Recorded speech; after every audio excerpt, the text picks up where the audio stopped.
Welcome to another episode of Heated Conversations. I'm excited that you decided to tune into another episode of Heated Conversations.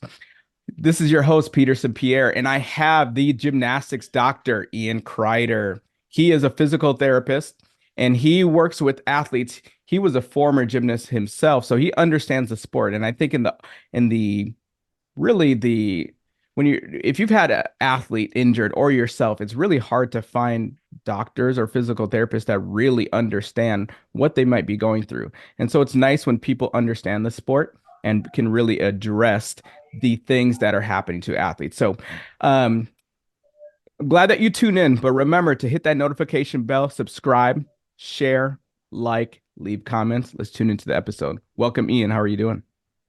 Hey, I am doing fantastic. Thank you so much for having me on.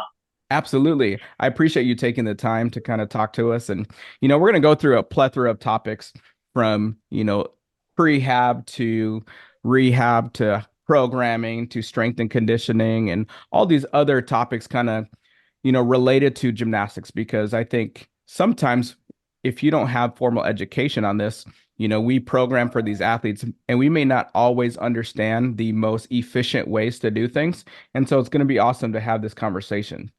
Now, before we really get into it, I have two questions for you. And these are questions so that the listeners and the viewers can kind of get a little bit more about who you are on a personal level rather than just the topic from the gymnastic doctor hat that you'll wear in different parts of this interview. So first, if you could have anyone cook you a meal, who would it be and what would you have them make you? Oh man, all right. So yeah, I'm so glad that you you sent me this question ahead of time because it would have I would have just sat there and blanked. But there was a YouTube video that I watched one time where this guy, I think his YouTube handle or whatever is the meat eater, and so he takes people out hunting and then like prepares the meal for them while they're out there camping on whatever they shot that day. And I thought, man, that would be awesome. That would be fantastic. So, go out there, shoot some big elk or, moose or so, I don't know, something like that, and then actually get it prepared there at the campsite. I thought that'd be fantastic. Yeah. Now, are you a hunter yourself? I'm not actually. It's something I want to get into probably within the next year or two, but I haven't hunted yet. So would you start pretty basic, like deer, like most people want to Yeah, do? yeah. Nice. Yeah, absolutely. I live out in the middle of nowhere in Tennessee, and so I've been tempted a few times to just like put a deer in a headlock and just drag it inside, but I haven't done it yet. So I hear you. Where I am, at least a neighboring town, deer are literally everywhere. And, yes, right. and luckily where I live personally, I don't have deer. I feel like I'd be nervous just to go bring out my trash cans when, the night before it's supposed to be picked up, just in case I have one Right. eating out of it or just in my front door. But they seem to be pretty nice and pretty friendly. So, I think, Yeah. you know, it'd be like hunting my neighbor. Well, that probably sounds really terrible, but. Probably. And my second question, if you could see anybody live in concert, dead or alive, who would you go see and who would you take with you? Perfect. So I like all kinds of different genres of music. So there's a few different kind of places I could go with it. Like I would love to see like Metallica back in their heyday. That would be really really cool. I would love to. I've been to like a Toby Mac concert before, and he always puts on such a good show. So I'd love to just go see him anytime. And I would always take my wife. My wife, we would have a great time. And then also like Garth Brooks back in the heyday. Like I don't like new country, but older country I like. And Garth Brooks back in his heyday would be an awesome concert too. So Yeah, no, those are three different styles for sure. Going from yeah, metal to, rock and metal to um somewhat gospel and, Christian music and then all the way to country music. Those are a plethora, which is yeah, cool. Which is cool, but at least you have a common person that you would be able to enjoy that with. And I think yeah, music for sure. music and food are things that really bring us together, right? And a lot of Yep. times when we're having conversations with people, if you think about restaurants, they usually have music playing just to kind of set a mood, right? And then, you usually go to eat with people that you care about or whatever, you're wanting to do, and it's a common thing. It's very rare that there isn't some sort of food involved or even music in a lot of our interactions with people. And so just kind of starting off the podcast, asking people about those things kind of gets a feel for things that you may like and have an understanding of just you as a person, even though Yeah, absolutely. the things that you do as a physical therapist, there's a human behind it, and a lot allowing people to have access to the human, right? Yeah, yeah, absolutely, absolutely. Love it. Now to kind of get into the meat and potatoes of what we're going to talk about, what was your journey leading to you becoming a physical therapist? Do you have Cool. or did you see injuries as a kid that kind of made you want to become one? Yeah, excellent. So I probably had one of the weirdest, I guess, interviews for physical therapy school, because most of the time when you see a physical therapist, that one of the common interview questions to get into grad school is, "Hey, what made you want to become a physical therapist?" And like 99% of the time, physical therapists were former athletes, and they go, "Oh yeah, yeah, former athlete. I had an injury, like tore my ACL or something like that. Right? Went through my 6 months of rehab with a physical therapist and just fell in love with it, and that's what I always knew I wanted to do." However, for me, I never had a big injury like that. In fact, the only time I've ever been to physical therapy is what I've done on myself. So I've never actually seen a physical therapist. I guess my business partner's helped me out with a couple of things. He's also a PT. So mine was a little bit different of a journey. So yeah, I was a gymnast for 16 years, all the way through college. I got to compete for Springfield College up in Massachusetts. And there, I got to meet a lot of athletic trainers. So we didn't have any physical therapists on staff, but we did have some athletic trainers on staff. And so I thought about doing athletic training. It was very difficult, if not impossible, to do athletic training and gymnastics at the same time, because you needed to follow a team and be part of that during your season. And so that would have been almost impossible to do. And then also, I didn't like the idea of only working nights and weekends. That was before I knew what all athletic trainers could do in the different settings that they could be in. But for me, I just like, well, practices and games. That's evenings and weekends, and I don't want to just limit myself to that. Whether that was true or not at that time, right? And so I thought, all right, well, I can go to school for a little bit longer. I can get my doctorate in physical therapy and make a little bit more money and do the rehab side of things that I really like to do. And so that's kind of where it started. I've always had kind of an entrepreneurial mindset, and so I knew I was going to open up something at some point in time. And so I've got a couple of businesses that revolve mostly around this stuff. So yeah. Yeah. Now, Springfield, for those who may know about it, is really well-known school for athletic training, for strength and conditioning, for physical therapy.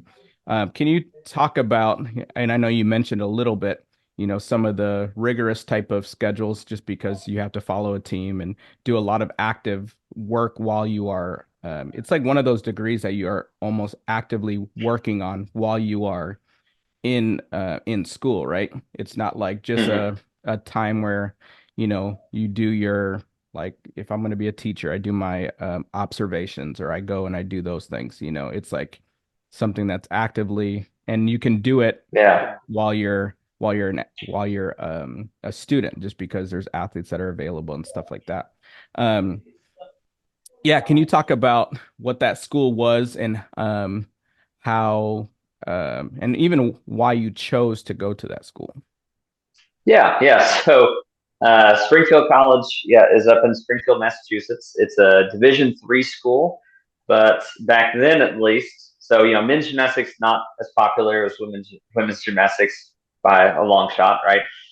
When I was going to school, so I was there from 2008 to 2012. And so when I was there were only 16 or 17 teams left in the country for men's gymnastics.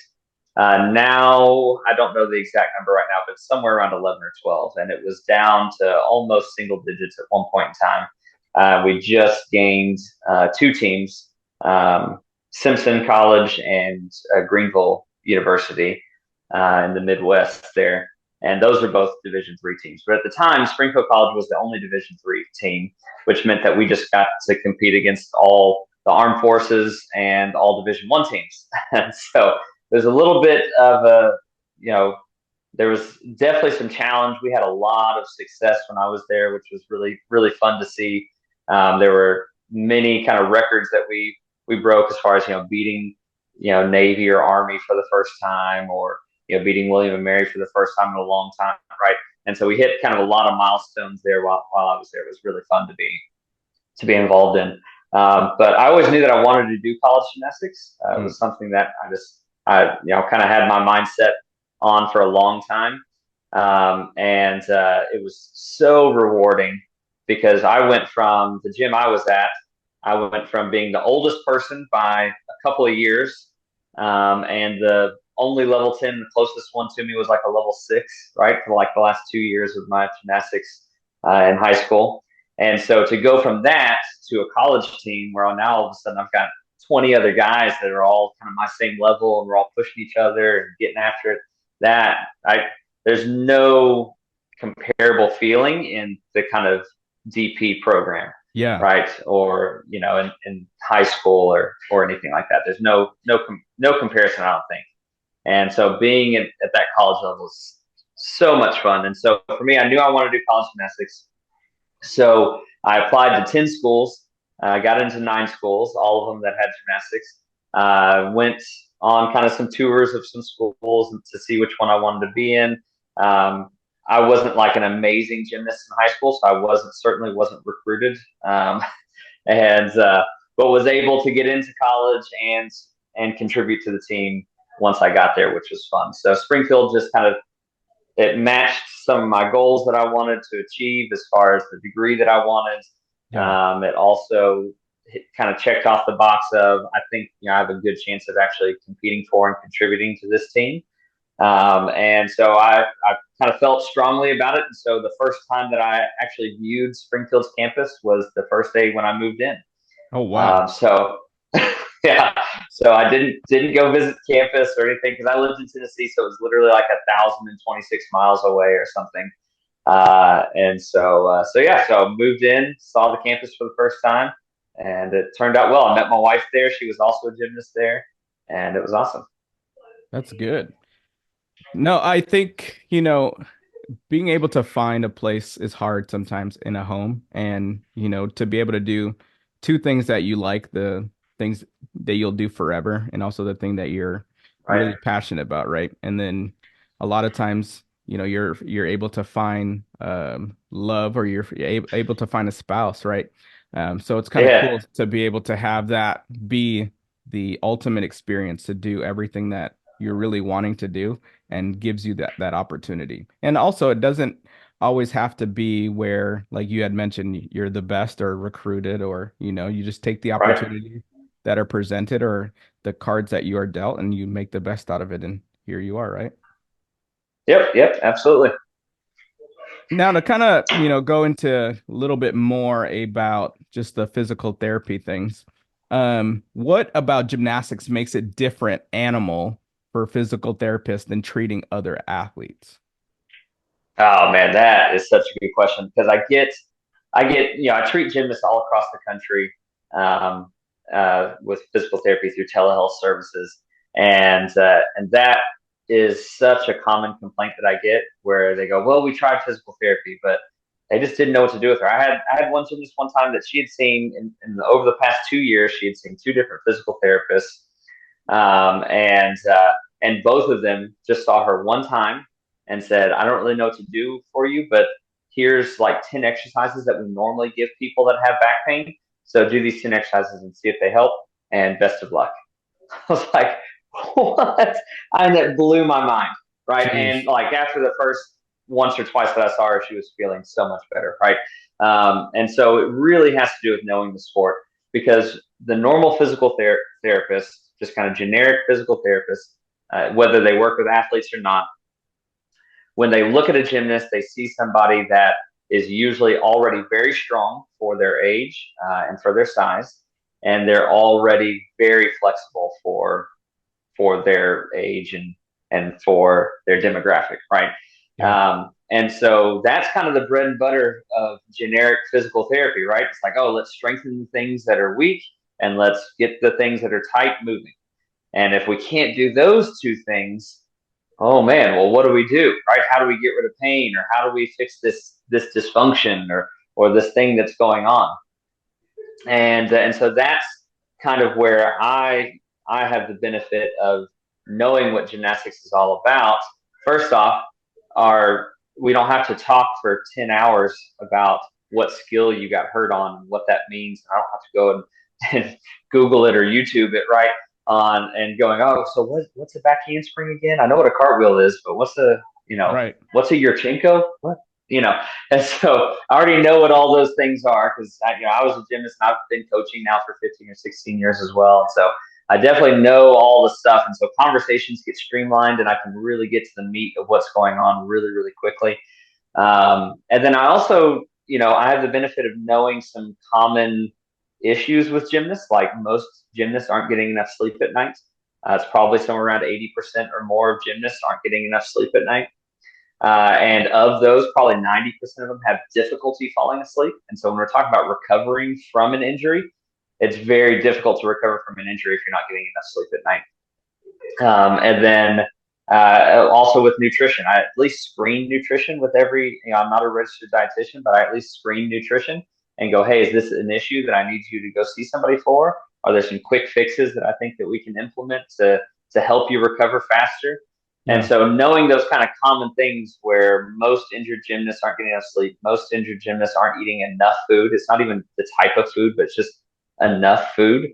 Most of them aren't eating enough food. So if we address those things, that helps. But then also knowing that when a gymnast, like no, we won't get too nerdy here, but normal lumbar spine extension, so being able to bend backward with the lower back is like 30 degrees. Yeah. And most gymnasts are going to have more than 30 degrees. In fact, a lot of them will double that and have 60 degrees of motion, right?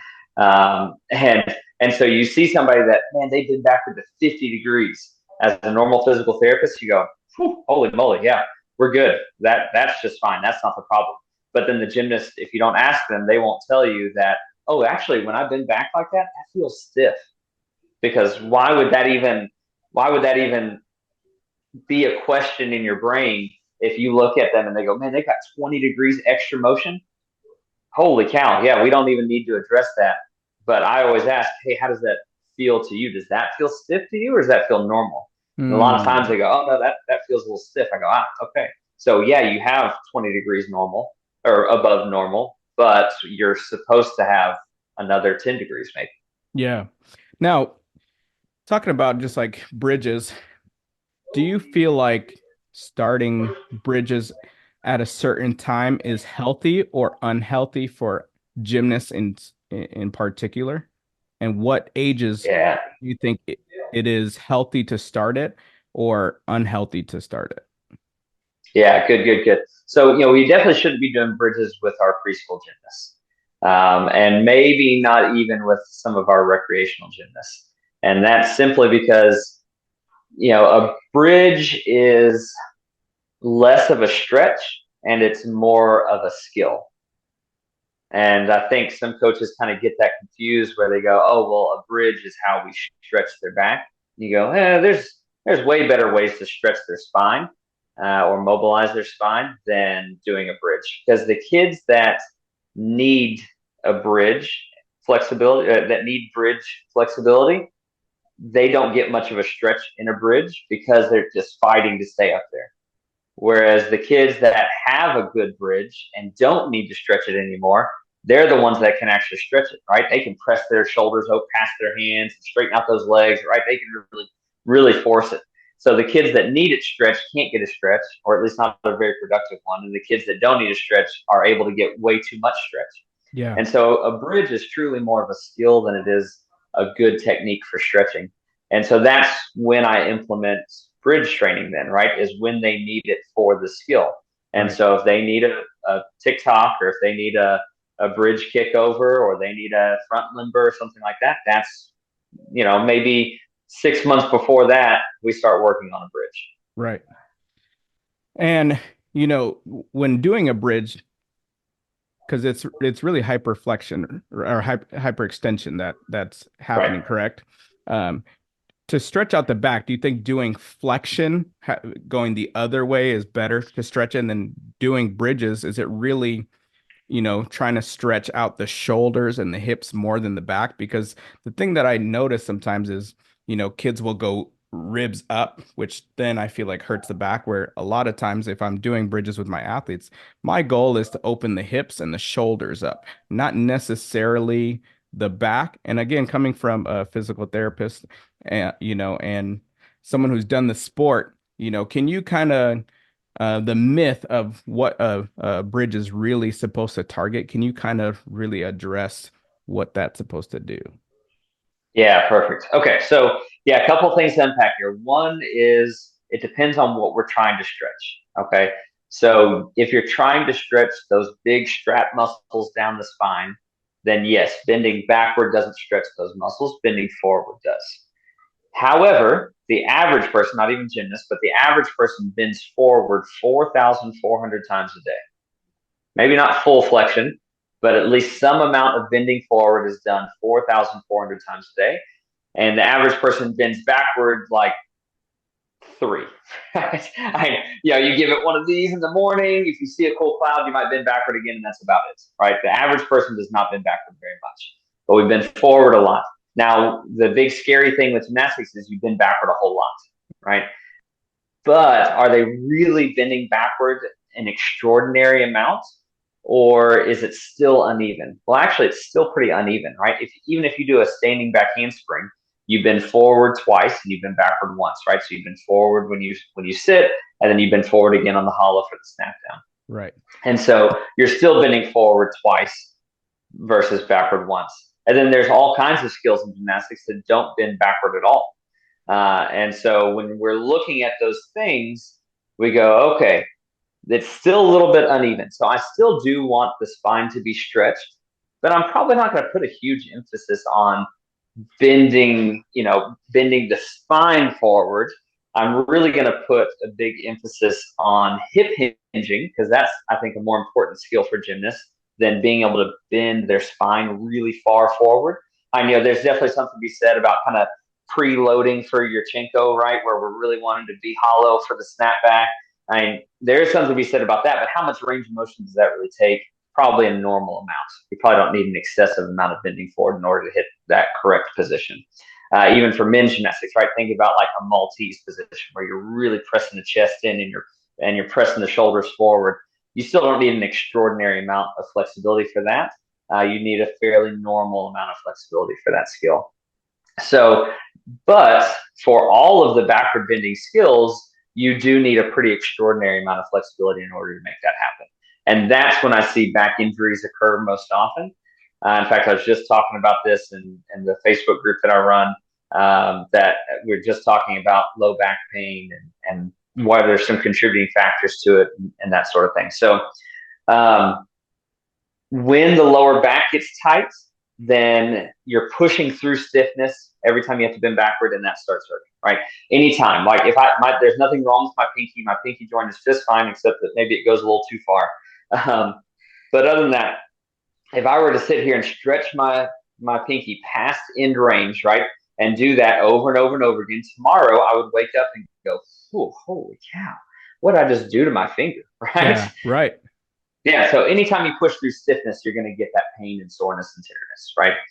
Then the other reason, and this is probably the most common, and you were kind of getting at this, the most common reason for lower back pain, I think, would be tightness in other areas. So if the hip flexors are tight or the hip joints are tight, and if the upper back is tight, not the shoulders. And everyone says shoulders, but what they really are seeing is upper back most of the time, like 99% of the time. Their upper back is tight, and when the upper back is tight, it's really hard to get the arm up, right? But when your upper back is loosened up, man, that arm really extends nicely. Or flexes technically, right? Flexes nicely.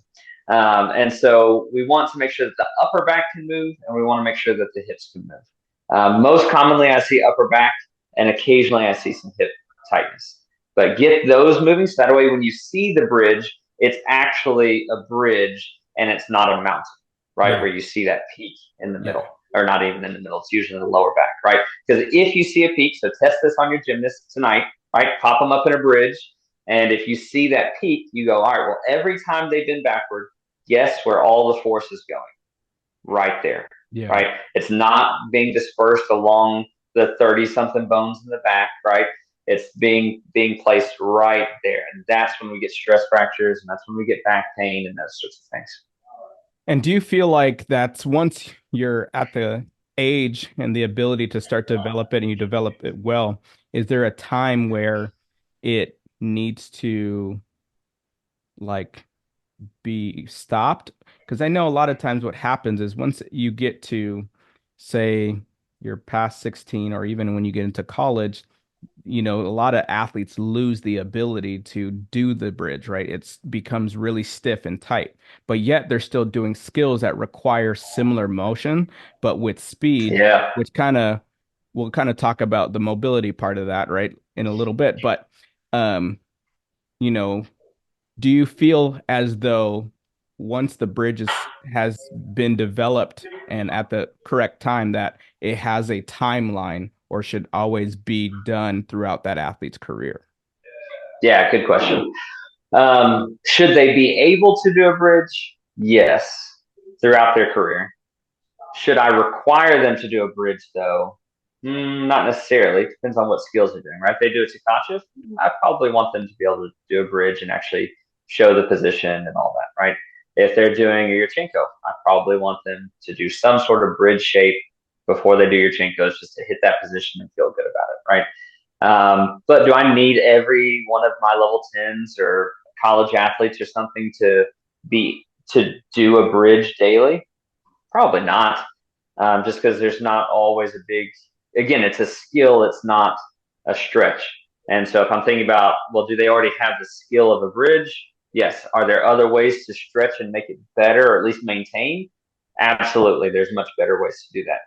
And so I want them to focus on those things. And I don't really mind if they don't do bridges anymore, as long as they're doing the other things to keep that range of motion. But anytime I see somebody that's really stiff and then they're trying to go through that range of motion aggressively and forcefully or quickly, that's when I get nervous. Right. So if they look like a tabletop in their bridge and they're trying to do a Yurchenko or Tkachev or Jaeger or something like that, I'm getting nervous about that. Right. Something's going to give. Like same thing with a switch leap, right? If they have a 160-degree split that's off the ground, but they're doing a 180 switch leap somehow, it's not magic. It's bad, right? Mm. It's that's not a good thing. They shouldn't be able. Well, they certainly can, but they shouldn't press past what they're actually able to go. So that's like people talk about over splits as well, right? Kind of along the same lines as bridging. Like, should they do it? Should they not do it? And so, like, I'm fine with over splits as long as they have a regular split. It's pointless if they have a 150-degree split and then you put their foot up on a mat because now they just have a higher split, right? That's not over splits. That's just doing a 150-degree split with your foot up on something now instead, right? Yeah. And so if they have their split all the way down or pretty much all the way down, then I'm working over splits because I think if you want a 180 switch leap, you should probably have a 190-degree, maybe 200-degree split in order to be comfortable through that range of motion. And that kind of starts to like a concept that I have in my own mind, which you kind of are debunking it, and I kind of want to, you know, uh, kind of go into a little bit more. So when it comes to like switch sleeps, so one thing that I have done in the past is like dynamic work, so Okay. if using dynamics, because sometimes some kids are not, and say you're on floor and you're trying to meet the requirements of getting a 180 split. If you can create the illusion through dynamics that you can get there, right? Is that bad to be able to train just because they may not have that 180 split? So now they go and try to add some dynamic to that, and are they hurting themselves doing that, or are they just using that they're more quick twitch and can just go boop and get there and train it that way? Well, you break it down then in your brain, right? And you go, because you've had some background in this, and so you go, all right, if they can't hit a 180 split on the floor, but magically they can hit a 180 switch leap, what is the difference, right? There's some tissue is having to overextend because they can't hit a 180 split. So that feels like a big stretch for them. They're up at 160, 170 degrees, and they're going, oh man, my hamstring is really pulling right now. Okay, so what's to keep it from pulling when they do a 180 switch leap? Well, nothing really, right? It's going to pull in the switch leap as well, but it's fast, and so they don't notice it as much, right? And your body also, has some ways to work around that as well, right? When you tighten up the like opposing muscle, right? So if I'm thinking about the quad and the hip flexor versus the hamstring, right? So when I tighten up the quad and the hip flexor, that does help the hamstring to relax better. And there's a whole philosophy of stretching that revolves around that called proprioceptive neuromuscular facilitation, right? Or PNF stretching. Yeah. It's a little bit complicated. I don't use it a whole bunch, not because I'm not capable, but just because it's complicated and it's one of those things where I'm like, do I want to spend the time teaching it to the girls and teaching it to other coaches and things, or do I just want to get get 99% of them better than that one that needs some PNF stretching? I'll do that separately, right? Yeah. Um, it does make me nervous when I see somebody that's tight that is going through their stiffness, right? Because usually something is going to give. Usually something is going to say, I've had enough. And for switch leaps specifically, it's usually that hamstring origin, right, on that sit bone. And you'll see that high hamstring strain or that high hamstring injury. And I see it a lot on switch leaps. Yeah. And when we use our TheraBands to do like all the time, we'll use TheraBands to do kicks and splits and switch sleeps and switch sides and stuff like that. Do you think that's a good tool? And how is it a good tool to use correctly? And what should it be doing? Is it something that should be triggering more a mind muscle connection, or actively trying to produce an improvement in some area of the skill? Excellent. Good. So I do like the exercise bands, the fair bands. I do like that much better than ankle weights. Right. I think as a whole, gymnastics, we've gotten away from using a lot of ankle weights for things. We figured out that that's not always the best thing, right? Because when you think about it, like let's use a switch leap again. When you think about that switch leap, they're going to be kicking that leg forward. If they have an ankle weight on, it'll be difficult, and then all of a sudden, the weight will get through kind of a weightless stage, right? And so then it gets really easy. And then the weight has momentum. And so it's then going to take you even further than what you were trying to go. And so that's why I don't like ankle weights for things like that. Other things maybe, but definitely not for dynamic movements like that. So I do like TheraBands better. We do have to realize, though, with TheraBands, it's very easy to overdo it. Even though you think, oh man, this is so easy. It's like 5 pounds of resistance. This is nothing, right? But when you put 5 pounds on a long lever arm, now it becomes much more than 5 pounds, right? It's exponentially more than 5 pounds at that point. And so I go, all right, well, is my 8-year-old ready for 50 pounds worth of force or 50 pounds worth of resistance on her hip flexor? Well, probably not, right? And so I'm gonna work those and progress those up as we do some things, and working on, and we'll get into this, I'm sure, today, but working on conditioning and strength training to prepare them for that amount of workload or that amount of torque and, on their hip. That's what I'm doing in preparation for those things. But all in all, I'm okay with the TheraBand work if it's at the right time and for the right population within my gym. And then what we're trying to accomplish with that is we're trying to teach the body how to pull at the extreme ranges of motion, right? Because like, just because we're on camera, it's easier this way, right? My bicep might be really strong in this position, right? But maybe at this position, oh, it's just a little bit weaker, right? Or maybe at this position, it's a little bit weaker, right? At those extreme ranges of motion, it's weaker. Not because the bicep is weak, right? Although mine is. Not because the bicep is weak, but because it's not accustomed to pulling in those extreme ranges of motion, right? And so, same thing with the hip, right? If I'm trying to get that last 10 degrees out of their switch lead, well, then I want to strengthen that last 10 degrees, but it's not true strengthening because it's not weak. It's just weak for the position. So really, like what you said, I'm just trying to teach the brain how to coordinate the muscles better and how to go, all right, now this is how you pull when you're already flexed as far as you can go. This is how you develop strength in this area. And so I'm perfectly fine with doing that. That's why I like the little hip flexor, like sit in a pike and reach out and lift the legs, sit in a straddle and lift the legs. I'm okay with those, that last little bit range of motion strengthening. I don't use it to like fatigue or failure or anything like that. I just use it as like a, hey, let's coordinate the brain and body a little bit better. Yeah. No, I like it. And I think, kind of going on the same topic, and we talked about this when we first had our initial meeting, is with mobility, as we're talking about switch sleeps and stuff like that, and how those skills require flexibility to be able to get it to 180 or past, right?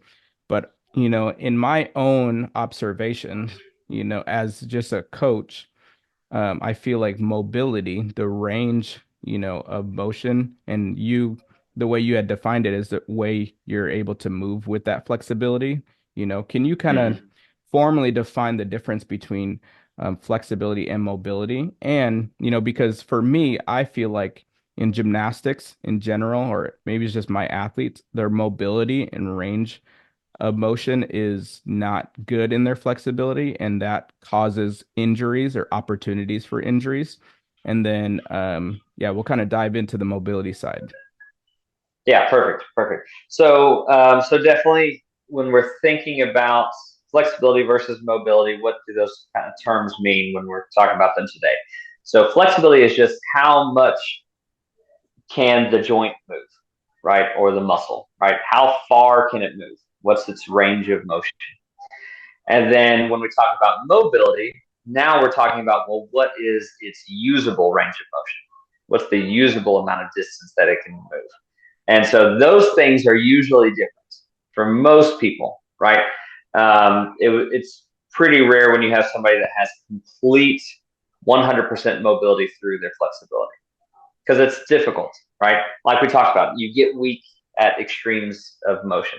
So either we need to increase the flexibility so that way the extremes of motion are a little bit further away and now you can pull a little better, or you need to work on that mobility and work on those extreme motions and get them to start pulling a little bit better. And so those are the kind of the differences there. And when I think about flexibility, that's just pure, like that's just stretching. Okay, and we can talk about the right ways to stretch, but that's just stretching. Then with mobility, that is that quote unquote strengthening or that coordination of the brain to pull at the extremes of motion. Makes sense. And what are some ways that, as gymnastics community, can we get better at? Because, when I think about even just injuries, and again, I can be wrong. I feel like, say someone has a lower back injury, not that it it doesn't happen this way, but sometimes I feel like if I injure my ankle, then it's going to end up moving up eventually. And then I'm going to start having back issues because of something that started in my ankle. Now, that could be Right. a theory and a myth, right? And you can kind of talk about that as well. But if I start working on like, mobility and flexibility in, my ankles and my Achilles and stuff like that, will that eventually or over time help prevent, the possibility of things reaching my back and start to climb up my body, or is it sometimes it's just that's where it actually is. So if I have a lower back injury, it's because of nothing that happened in my lower extremities. It's actually in my back. Yeah, perfect. Yeah, there's like a whole, and I forget what the kind of the name of the program or the study is, but there's a whole niche within physical therapy that talks about kind of the extreme version of what you just said, where they kind of go, man, your elbow is hurting every time you pitch a ball, but it's because your big toe doesn't extend enough, right? Mm. And then when you extend the big toe, and then it allows the ankle to move, and then it allows the knee to move, and then the hip, and then each vertebrae, and then it goes to the shoulder, that, and then finally you can pitch the ball like you want to. And you go, okay, right. I can see that, but also their elbow hurts, so maybe we should look at their elbow too, Yeah, right. right? And so certainly that plays a role. And anybody that has ever worn a walking boot knows that happens, right? When they're in a walking boot, their hip starts hurting and their ankle starts hurting, and stuff like that, right? Yeah. And so we can see that those things certainly do occur. However, do we fix the ankle and then that fixes the back? Or now do we actually have a problem in the back is the question then, right? Yeah. And so that's the latter is usually what I see. So yes, maybe the ankle was tight and it led to a knee issue, or maybe it even led up all the way up to the spine and caused a back issue. However, now they have a back issue and we need to address the back issue and the ankle issue. So I've never might be a strong word, but as much as I can remember, I don't remember a time where I've fixed someone's back by working on their ankle, Mm. right? However, I have fixed someone's back and fixed someone's ankle, and then everything worked like it was supposed to, right? So prehab would say, because prehab and rehab, let's define those, right? Rehab would be what you do after an injury. Prehab is what we do. It's rehab exercises that you do prior to an injury to try and prevent injury, Yeah. right? And so when we talk about prehab, that's basically what we're trying to prevent is that ankle that causes back pain, right? Yeah. And so there's three steps to prehab. So step one is get them flexible, right?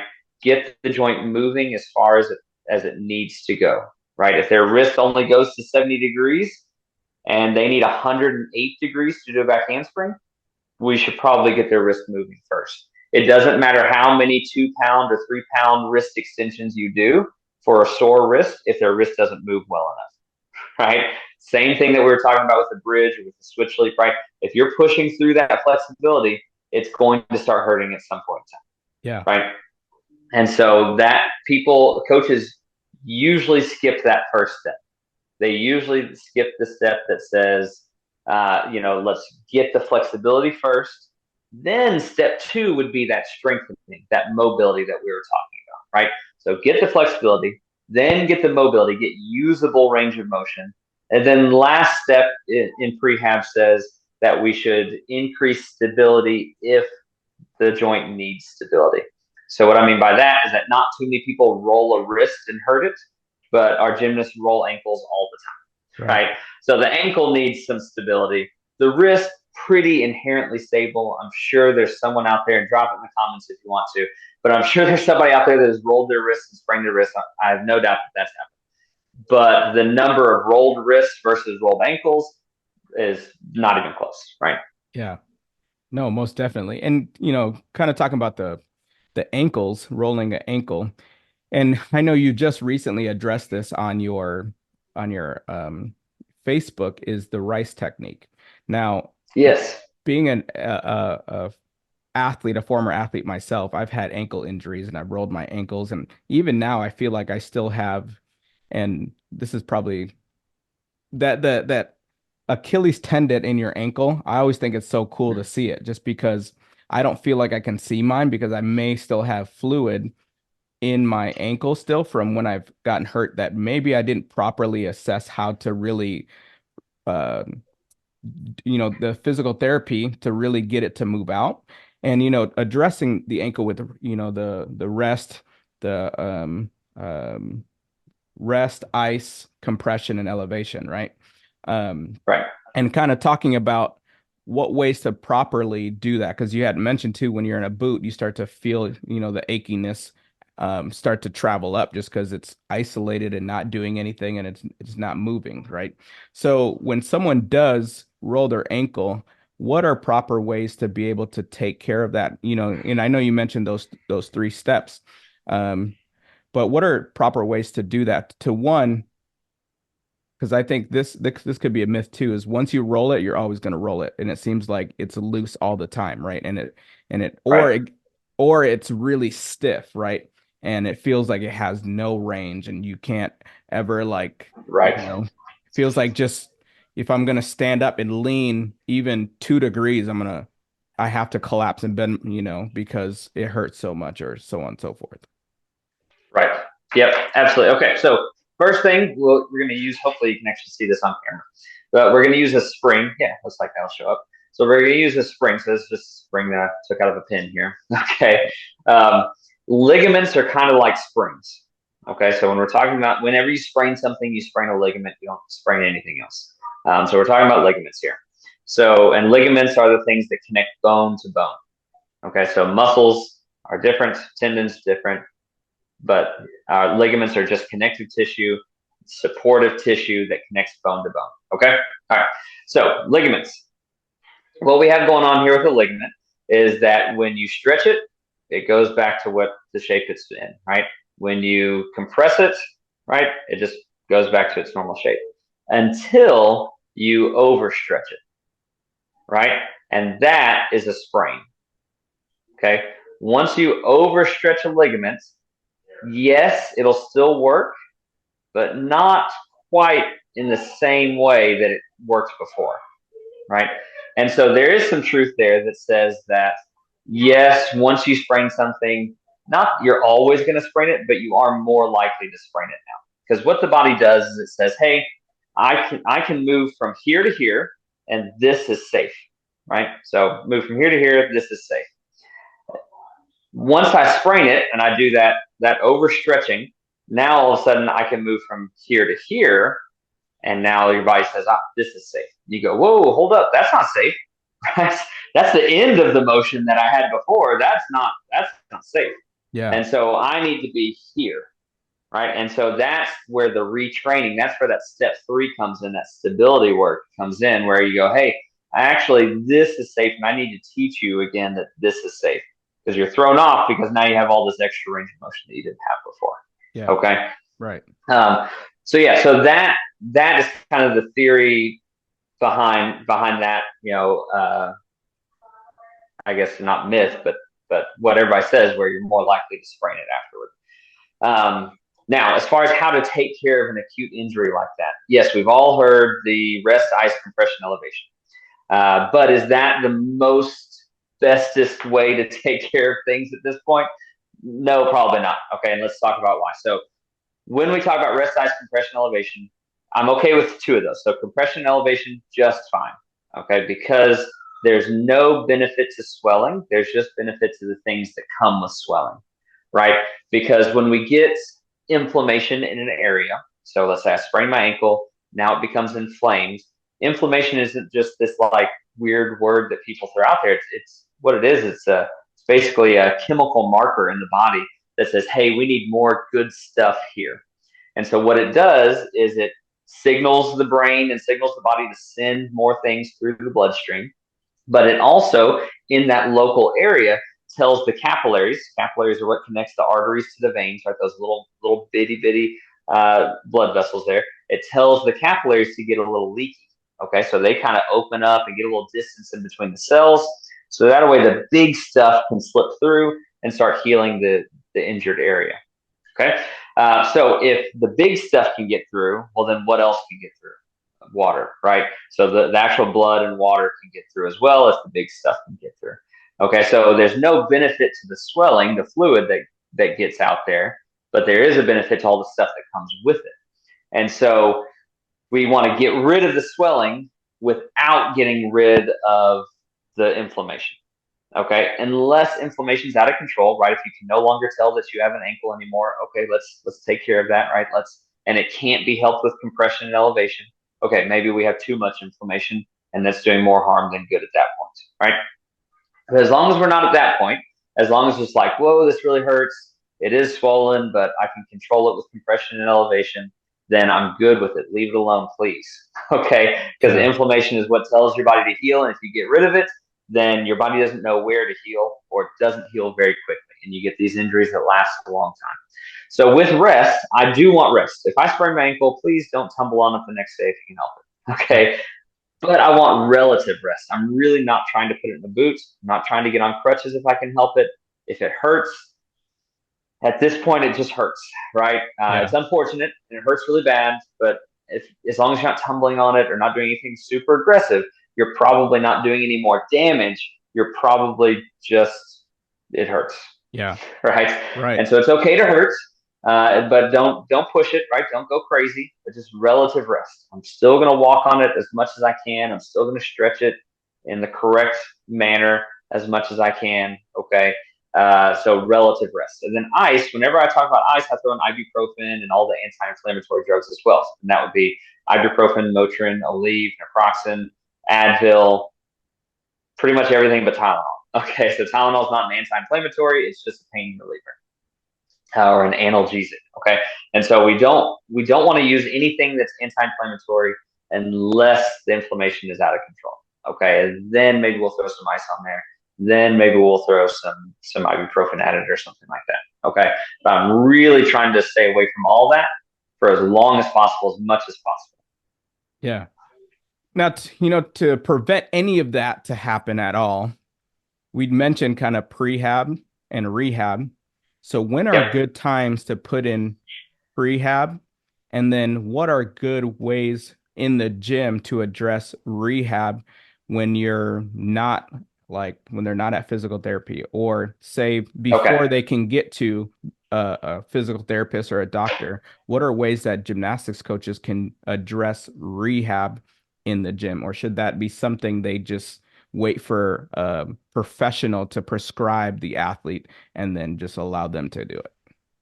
Yeah, excellent. So yeah, let's tackle that one first. So with rehab, if they've been given something, have them do that in the gym as long as they're supposed to do it in the gym, which I don't know why they wouldn't. So I'm good with doing that rehab in the gym, but please, if you're a coach, take the liability off of yourself and don't start prescribing things. Okay, you don't have enough insurance coverage for that. So so please don't prescribe things if you don't know what's going on, or even if you do know what's going on. It's too much risk on your part, right? Because you might see somebody with Seaver's disease or Osgood-Schlatters, where it's that growth-related pain, the growth plate is inflamed, and you go, oh man, all right, well, no problem. We stretch the hamstrings, we stretch this, and blah blah blah, and we'll take care of it. Yeah, just wait. Okay, get some things figured out first. Get that official diagnosis, get the plan from the PT, just to take the liability off yourself. Okay, you don't. Your insurance agent would be really mad at you if he knew that you were doing that. Yeah. Okay, he's not covering you for that. Yeah. So be careful of that. Okay. Now on the prehab side of things, though, you are definitely within your bounds to do prehab, right? So we can certainly do prehab. We're trying to do that before they get injured. If they're injured, they need to see a PT within 14 days. Okay, we can talk more about that, but within 14 days is the goal to see a PT. Prehab, though, let's get them in with some prehab as fast as possible. Okay. Um, and so I like doing prehab every single day. But the mistake that people make, there's a couple of them. One of the big ones is that they feel like it needs to be a big part of their programming. So they look at there's a few different people now that are doing gymnastics PT stuff, and some of them, when you look at it, you kind of go, oh man, all right, if I had 10 hours a day in the gym, I still don't know if I would get any skill work done, right? Just because of the amount of options that you have to do prehab, right? And so, but it doesn't have to be a big part. What it does have to be is that it does have to be focused, intentional, and easy for the gymnast to complete. Yeah. Okay, Right. because if you make it over, like, can I design a 20-minute split circuit? For sure. Do I need to design a 20-minute split circuit for every gymnast? Probably not. Probably for one gymnast, maybe. Yeah. Right. And even that gymnast is probably going to get more flexible if I just give them that one right thing. And Right. so I'm trying to make it simple and effective. right? But also efficient and usable, right? And that's kind of my whole mission in life for teaching this stuff is going, all right, how simple can we make it and still let it be effective? Because the more complicated it is, the longer it takes, the less likely you are to do it, right? But Yeah. if I can make it just that one thing or just that one thing on this one event, right, that makes it much simpler. Yeah. So that's what we're going for there with prehab. Is with prehab, we're trying to go, okay, let's pick one body part on every event, and that is the thing that we prehab every single time we go to that event, right? So, I'm probably not going to do wrist prehab when I go to bars because they would have to take off their grips every single time, or on vault because they'd have to take off their wrist braces if they're doing a bunch of Yurchenko vaulting. Probably not going to do that, Yeah. right? But I could do shoulder stuff on those events, or I could do ankle stuff or hip stuff, right? So pick one body part to work on every single on each event every single time, Yeah. No, I and think, that's just a side station. That's all. explaining that and telling, us as coaches that I think is really important and knowing how to program. And which makes me, think about even programming in general. Because I know you also do sports performance, type work. Mm-hmm. And when you're thinking about programming, what does that really, really mean? And what does that look like, at least with gymnastics? And could you break down, how to periodization and when certain things and when certain types of training or energy systems should be addressed? Excellent, excellent. Yeah, I certainly can. One sec. Let me send a message real quick. Yep, not a problem. Whoever's editing this, pause right here. All right, let's see here.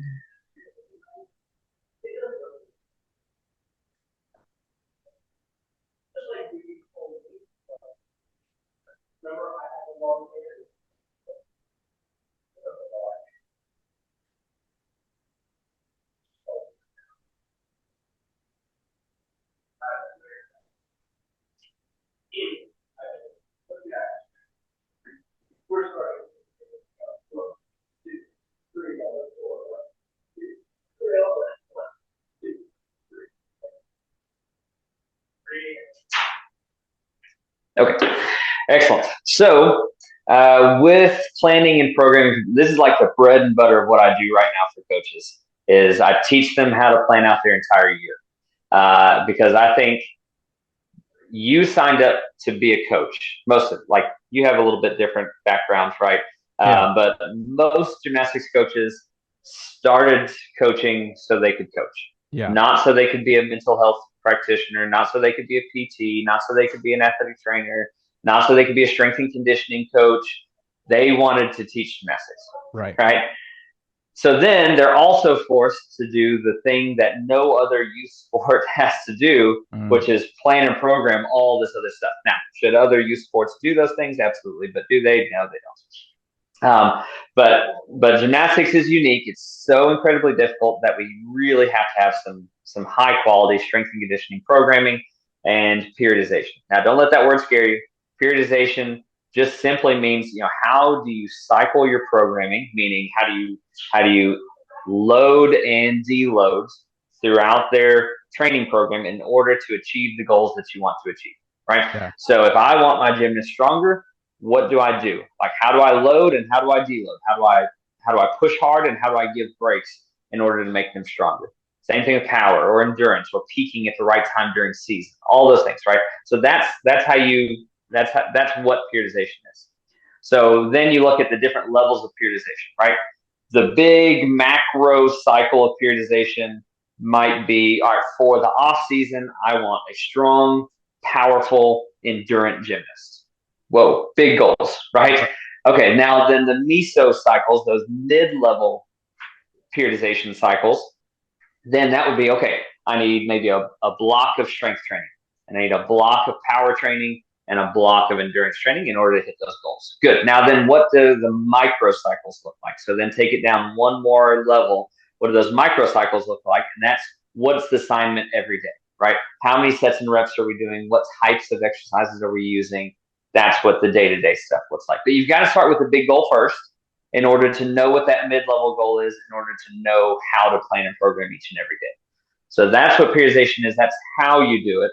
Obviously, like the 100,000 foot view of it, right? Not even 30,000 foot view, but really high level. What does it look like? That's what it is. Okay, and then we get into the nitty gritty of what do we do each and every day in order to make that happen, in order to hit those goals. Yeah. And can you also plug, all the things that you're doing and how people can access these information and resources to really understand how to, you know, do that and walk through that process? Because, you just saying it like that, it gives me a general idea, but maybe I don't know specifics, right? If I have that big Yep. goal that you just mentioned, when do I do that? Because if I do it at the wrong time, what if I do power first, then endurance second, or, whatever it is, and I end up fatiguing them, when they should be peaking. And then also, Right. how to understand in season, out of season, what part of season, and even just like leading up to each competition, if you're doing DP or JO, right? There's going to be different times that you're going to peak just because most of the time your meets aren't back to back, like if you're in college, right? And if you're an elite, your meets are more spread out, right? Than it is Right. in either one of those two. So it's like how to be able to build and peak for that competition in the right ways, and then be able to come down and then peak again, and then ultimately peak right at whatever ultimate championships. Right. Right. Yeah. So obviously, I'm happy to help whoever needs help. The easy ways that you can find me would be the Gymnastics stock on Facebook. So there's a page and a group. Don't worry about the page; just jump in the group. I don't do anything on the page, but jump in the group. There's like over 7,000 people in there right now, and we just talk about how to prevent injury, how to improve performance, how to all that stuff. Okay, and so definitely jump in the Gymnastics stock Facebook page. If you want some of my resources, that would be on my website, which is www.elevate-or-sp, as in sportsperformance.com. So elevate-sp.com. And on there, you're going to see so many things. I've got some free stuff on there, like ankle retraining and shoulder stability work. I've got those sorts of things. I've got some shin splint care. I've got some stuff like my prehab list. I've got a flexibility circuit. I've got and then I've got some high level training, right? So like that, plan out your entire year. How do we get that done? That's a live training that we can do on Zoom, or we can do in person, or whatever. And then I also run a gymnastics camp as well. And I don't know if you actually knew that or not, but I didn't. so I run the Peak Performance Gymnastics Camp. We're doing it in Indianapolis, Indiana, at the gymnastics company this year. It's at the end of July. I think the 18th through the 21st is when we're doing it. And not only do we have some amazing training for the kids, but we also have some amazing planning or some amazing training plans for coaches as well. So we're going to have a whole separate segment of camp that's dedicated to the coaches and some clinicians that we're bringing in for them. The girls are going to train in the mornings, and then they get put through a registered dietitian, a clinical mental health counselor, and myself for injury prevention in the afternoons. And so they get some really awesome in-depth training on how to care for their bodies, both in the gym and outside the gym. So those are some things that I do. And please reach out. The easy ways to reach out would be email, which would be ian@elevate-sp.com, or Facebook message, just my personal profile. Send me a Facebook message. I respond to those pretty well. Instagram, you can try. I try and check Instagram. I'm really terrible at it. So Facebook's kind of the way to go for me. Yeah. I'm pretty old, so we're going to have to use Facebook. Yeah. No, I love it. And one last kind of topic that I want to address is, you know, um, I'm a huge believer in developing a strong and technical run. In our sport, we're Yes. pretty technical, right? And so we have already the mindset to be technical in what we do for the m most part. But I feel like sometimes with the run for vault, we aren't, just because we may not understand how to properly teach it. And then even the misconception of what your feet are supposed to do, because you take so long to try to make sure that the kids point their feet that you don't want to teach them to dorsiflex your feet, right? Or you don't really correct Right. that because you Right. need the toe point every other time besides when you're running, you know. And so kind of from the sports performance hat, can you talk about properly developing a strong run and even just technically doing it correct so they can produce the most amount of work for the energy that they're taking to produce? Because I think Right. I could try so hard, right? But if I don't do it efficiently, it may not give me the amount of work that I really am wanting, right? The end result that I'm wanting, I'm Yep. going like this instead of just like really understand, if I have a stiff arm, maybe I'm running stiff. It limits the range that my legs can freely go. Or, if I'm pointing my feet now, I'm hitting the ground and it's absorbing first and then trying to push, right? Rather than just Right. push, touch Just the ground. spring. Yep. Yeah. And Yep. so, and to another caveat to that is I think the development of what running strong technically takes helps develop, the tension for hitting the springboard, even hitting the table and the landing. Because a lot of times in gymnastics, we take the time to really address from the hurdle to the landing, right? But that Yes. Right. that Right. that run could take care of, not necessarily take care of, but it helps a lot of what you're going to teach them technically on those Yep. areas and produce the correct amount of force and speed and stuff like that that they'll need to really utilize those tools to get, a higher vault, especially with vault. It seems like in college, at least, is really progressing and more schools are looking for those 10-0 vaults, but also that could be done safely. Right. Right. Yep. Absolutely. Good. Good. Good. Hang on just one second. Somebody knocked on Yes, the door. absolutely. Sorry. No, you're good. Yeah. Can I run out and get back with you just real quick? Yeah, I'll pause it. Okay. All Yep. right. Cool. One second. Sorry, I had to sell some bar stools. Oh yeah, no, I know you mentioned that earlier, and I was like, oh, the time is coming. But it's all right. I Yep. appreciate you. All good. All good. You got some excellent questions though, and I could literally talk about this, like that training that I do for coaches. Like we spend like 12 hours talking about this stuff. So Yeah. it's awesome. All right. Good. So running. Okay. So with running, I think it is something that's very overlooked. I think you're right where gymnastics coaches are so stinking technical on everything they do, except when it comes to running on vaults. And I'm like, that's like over half the vaults is right there in the run, right? Yes. Like a conversation I had with my girls a couple months ago. And I think I told you this, but yeah, I talked to them because we're starting to get in the group that I'm with. We're starting to get in some bigger vaults and laying stuff out, and twisting things, and all that, right? Yeah. And so I kind of set them down. I was like, look, vault doesn't get hard until you twist more than once, right? And their eyes got all big. Like, what do you mean? Like, man, just flipping for the first time was so hard. Like, oh, yeah, but now it's pretty easy, right? And so vault doesn't really get hard until you're twisting more than once. And that's going to be very little, if you can make it to that level, right? If you're doing level 10 gymnastics and trying to twist vaults, then you're prepared to do that, right? Yeah. Now, doing a 1.5 or double full like that gets really hard. Right. But doing a full, not all that difficult Yeah. if you'll do some things right.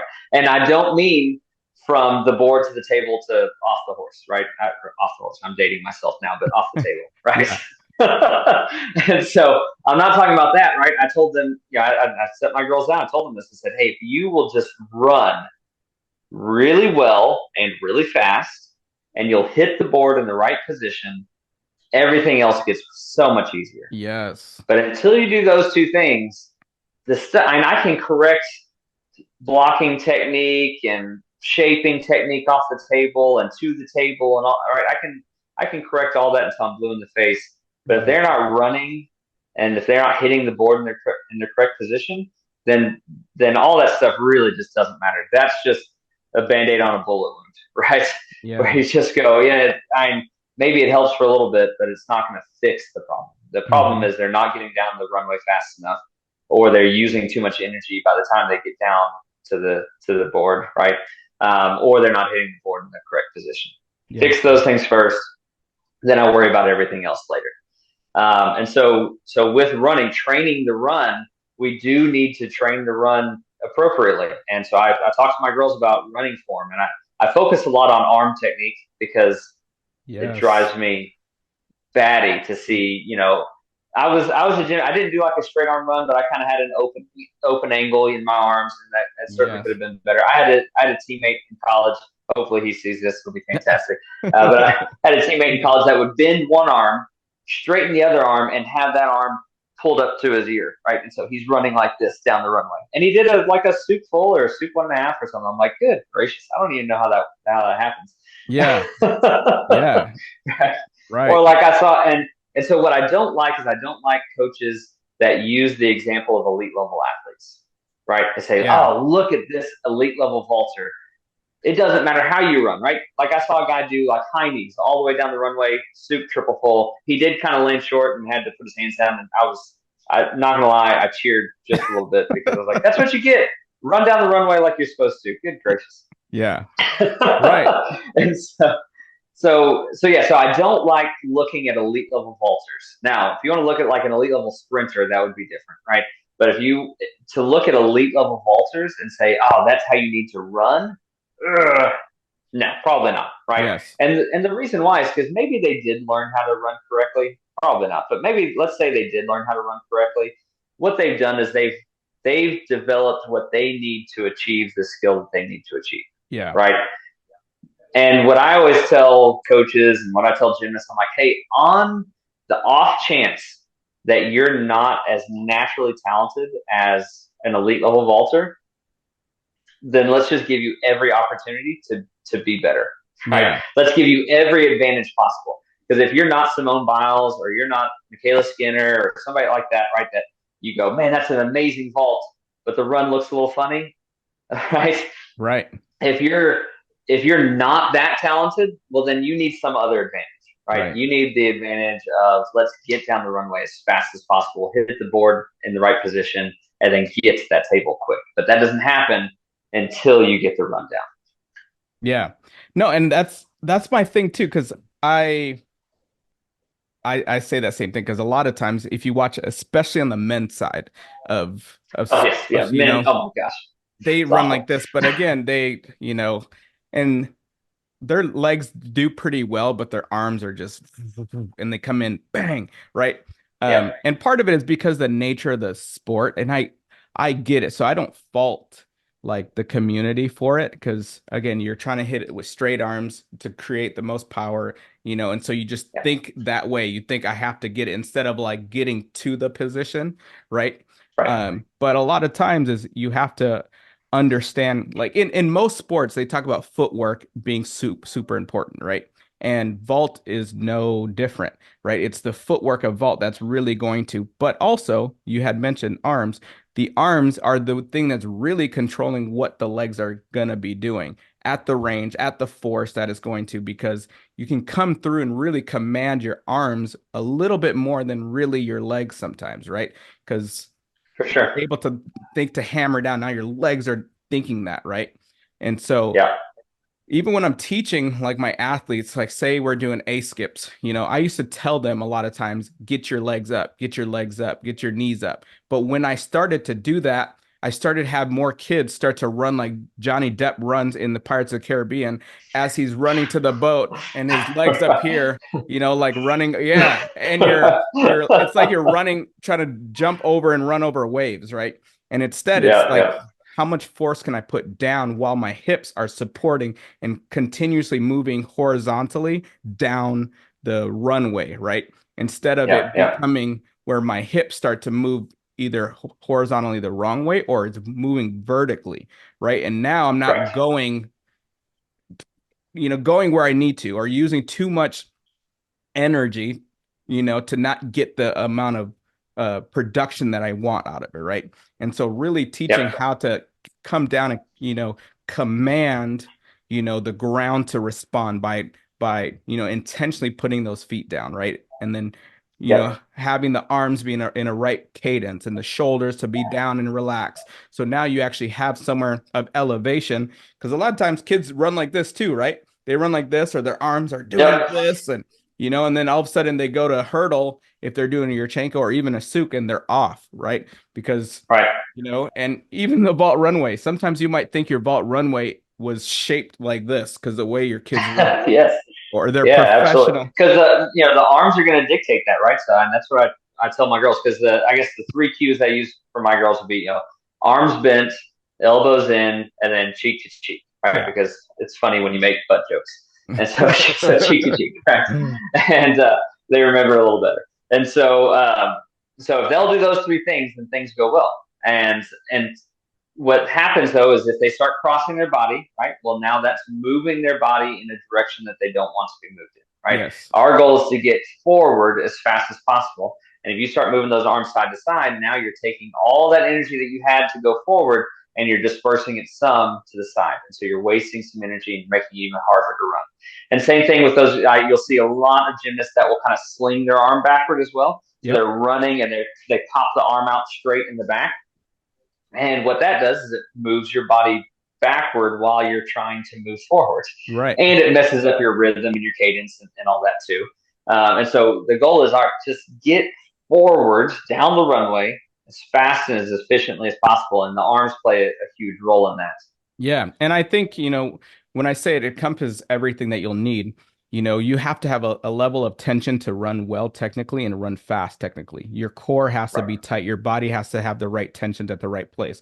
You have to know where to be relaxed at certain places, right? In your shoulders. You don't want to be up here. You want to be relaxed. So it's freely moves through here when you're running, right? But yet Right. command when you come down, but having that core tension. Then that when you hit the springboard, you have already built tension. So you can hit it with tension. Then even further translate that into the table. Now in the air, maintaining it. So now your twist and flip doesn't have energy going everywhere else besides where it wants to go. And then it allows Yeah. you to be able to absorb all the force you just develop and translate it all the way to the ground, right? And even though Yeah. we do work other things like landing drills, back tucks, off stuff, and all these other stuff that we do, um, I think just knowing properly what type of exercises to do or just how to run it starts to almost take care of that stuff. And we do plyometrics and Yeah. gymnastics and stuff like that, but again, applying those drills to skills, which running is a skill, right? Applying it to there so then it can effectively do well. Because and I mentioned this when we had first talked, is the scariest level to watch is what? First Level year, eight. right? Level eights, right? Because now they're Yep. I've able to always said flip, that. they're able to flip for the first time. And it seems like every other turn you look over and you're like, oh, I shouldn't have looked at vault. Oh my gosh, I Right. shouldn't. And it's almost Yeah. like level 8 is like level 9 bars, right? Level 9 bars, when they Yes. start to create transitions, then you're just like, oh gosh, that uh Yeah. right. And so Yeah. so being able to take already the mindset of, hey, I'm already thinking technically, let me just learn this aspect that really you had mentioned and I believe is more than 50% of the vault, right? It takes longer Right. for you to get down the runway than it does to hurdle, hit the board and land, right? Right. And Yeah. so Absolutely. just taking And time all to of understand that. gymnastics is about winding up and releasing, winding up and releasing. Right. That's all that gymnastics is. Let's build energy and then release the energy. And so we get a little physicsy there, right? But everything is like that, right? Whether it's the landing of a round off, so you can then sling back for the back handspring, right? Or even if it's like on pommel horse where you're jumping up to then rotate around into your circles, or whatever it is, you're trying to build up momentum, build up that potential energy, right, and then release it into kinetic energy. Yes. And that's what running does for vault. Is it starts off with you have lots of potential energy at the end of the runway, then you start building that kinetic energy to then put it into the board to allow those springs and your body to do something with it. But if you don't build up enough energy, then things that things just don't work out correctly. And then, another big pet peeve of mine on running is the start of a run. And I don't know, I'm guessing you probably don't let your girls do the crazy, weird, gallopy step back. Like, you probably don't let your girls do all that, right? No. And so I'm a huge advocate of let's get rid of all that, right? You just start running because the biggest reason against it, it looks kind of weird, and it's a gymnastics thing that people have gotten used to, but it looks weird from an outsider's point of view, I'm sure. Yeah. And then also you get your steps off, right? If you don't just take a step and run as fast as you can every single time, then your steps will be off. And so if you have gymnasts that are complaining that their steps are off, well, are they running as fast as they can every single time? Well, if they're not, then their stride length is going to be different. Their step length is going to be different. Their cadence might even be a little bit different because they're not running as hard as they possibly can, Yeah. right? If they take a step back, right, and slide that foot back, well, maybe they slide it back 4 inches one time, but 6 inches another time, and then they hit the back of Yep. the board or something, right? And Yep. so on the off chance that they're not an elite level vaulter, let's give them every opportunity to succeed as possible, right? Yes. And so get rid of the stuff that's at the beginning of their run, just arms up and let's get after it. Yes.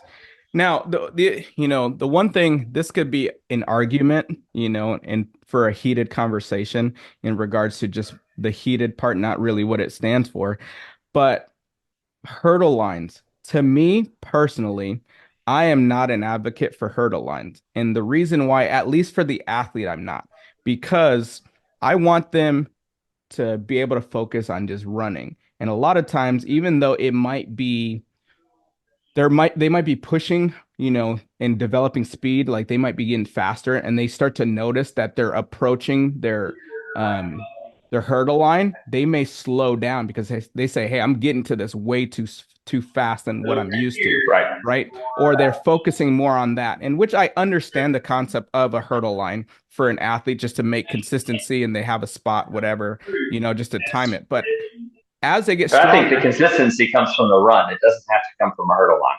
Right.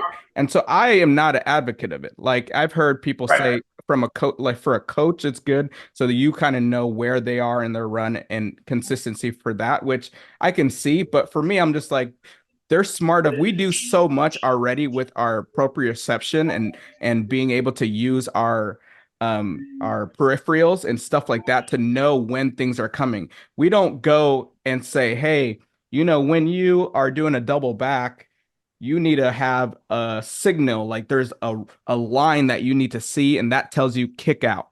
You Right. read how you have a sense internally of how far you are from the ground, or it's an internal feel of, okay, I know where I kind of am in the air.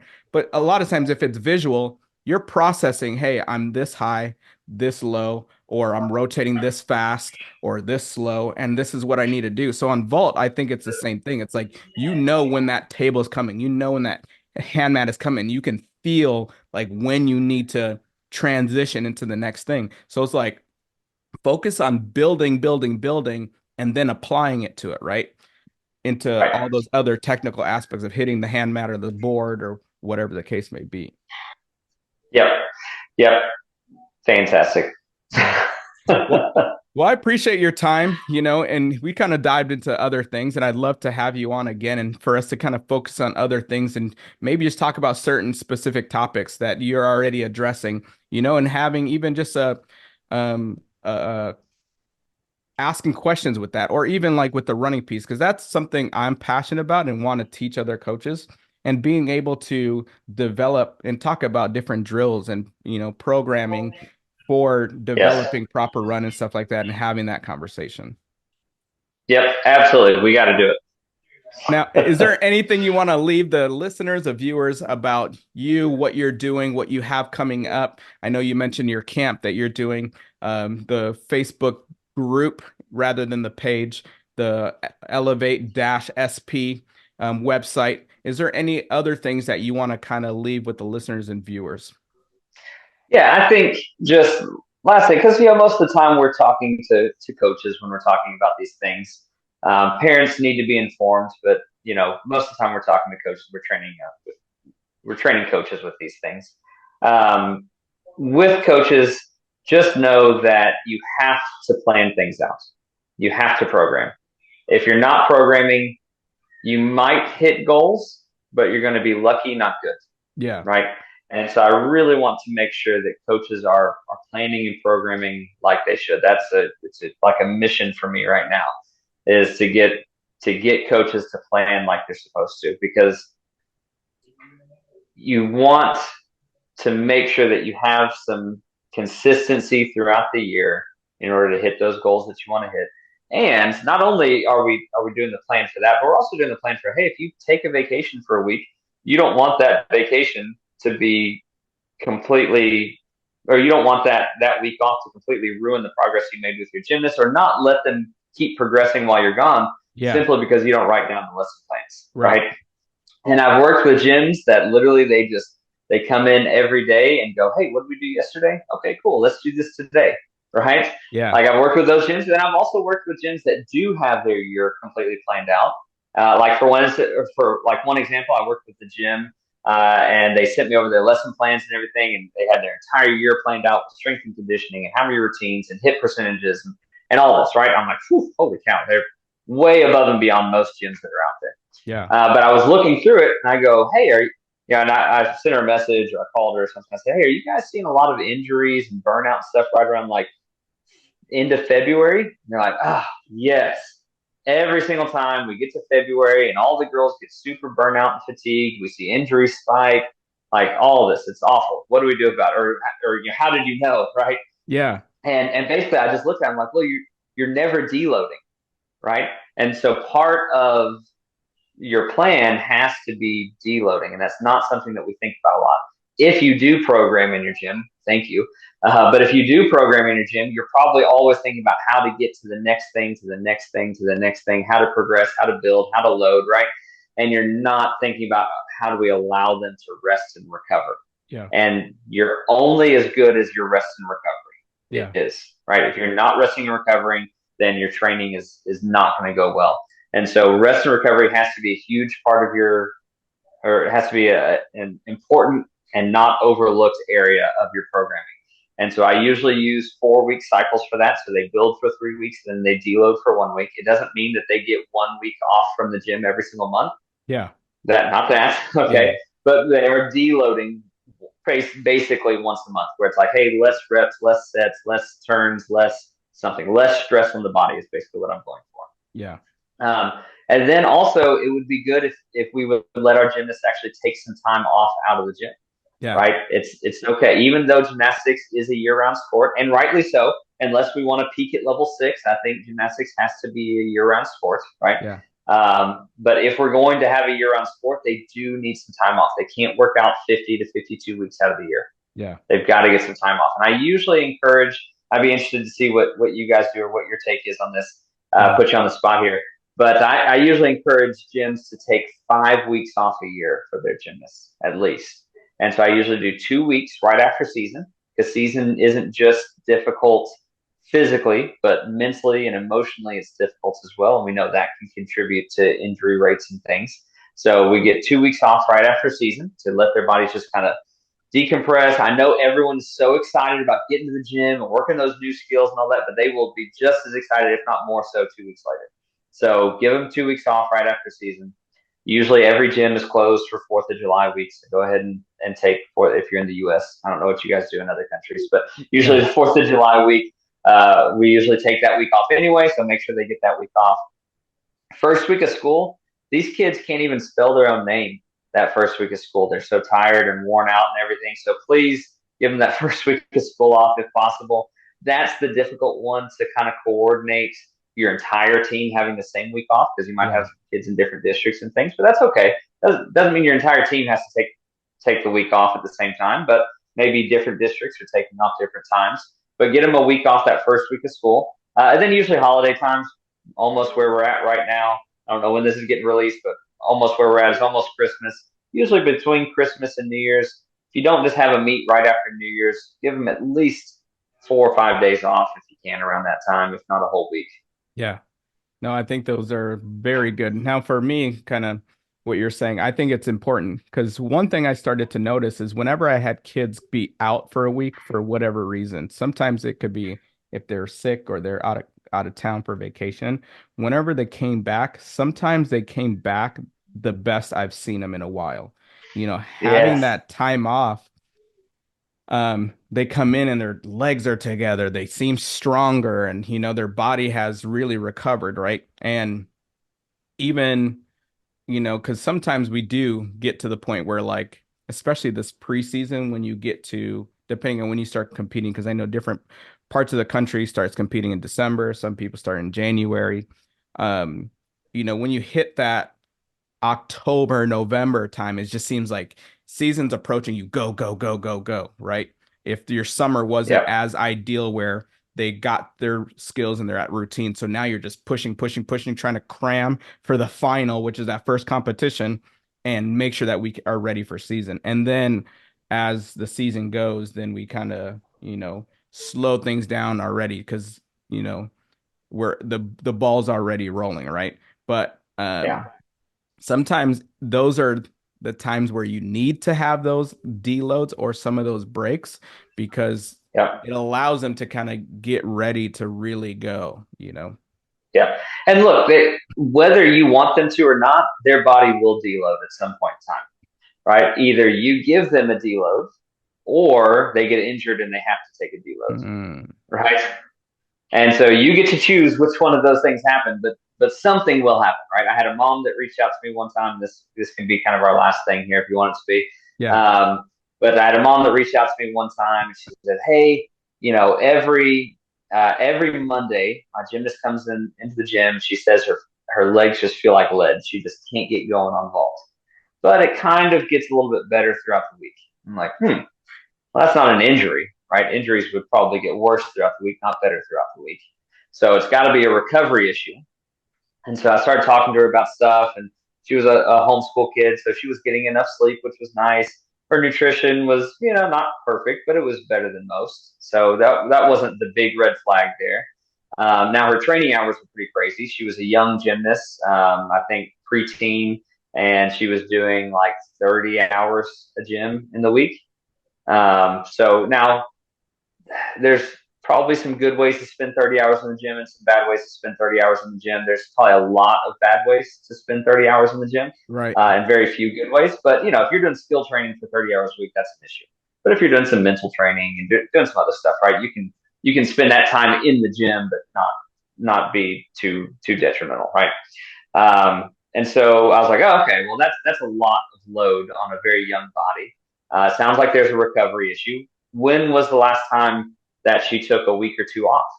And she's like, oh, well, she's never had a week off. So obviously she's never had 2 weeks off either, right? Mm, She's never had a week off. Sometimes she'll get 4 days off around a holiday, but really they just try and reorganize practices so she doesn't even have to take that much time off. Whoa, right? Holy moly. That is way, way too much time. So I told her, I was like, hey, you've got two options. I don't know, it was probably like October, November, something like that when she messaged me. I was like, you got two options here.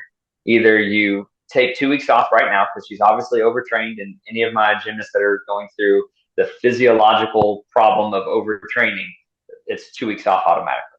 yeah. Take 2 weeks out of the gym, and let's see if you're doing better after that. So take 2 weeks off now, or middle of season, you're probably going to have to take 2 weeks off or more because there's going to be an injury that happens. Something is you can't push that hard for that long and not let something give. Right. Well, I appreciate your time and I appreciate you diving into all Yeah, these topics with me and, helping the viewers and listeners. And I hope, more people kind of educate themselves if it's through what you have going on, or if they find anything more local, because I know there's some education on it. And so I encourage everybody to check out what Ian Crider has with Gymnastics Doctor and ask questions. He seems like a person who loves to help. He's mentioned that already and wants to help the community of gymnastics be able to train more effectively and really to do right by the athletes, but also for us as coaches.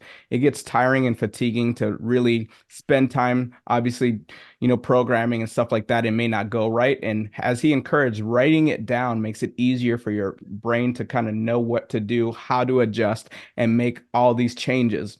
And so if you got anything from this, give this a like, leave some comments of other things that you'd love for us to kind of dive in and talk about. And we'll shoot some more episodes and maybe do a series kind of addressing other things like that. Well, I appreciate you coming on and tuning into another episode of Heated Conversations. Subscribe, share, again, leave a comment, leave a like. I'll see you guys on the next episode.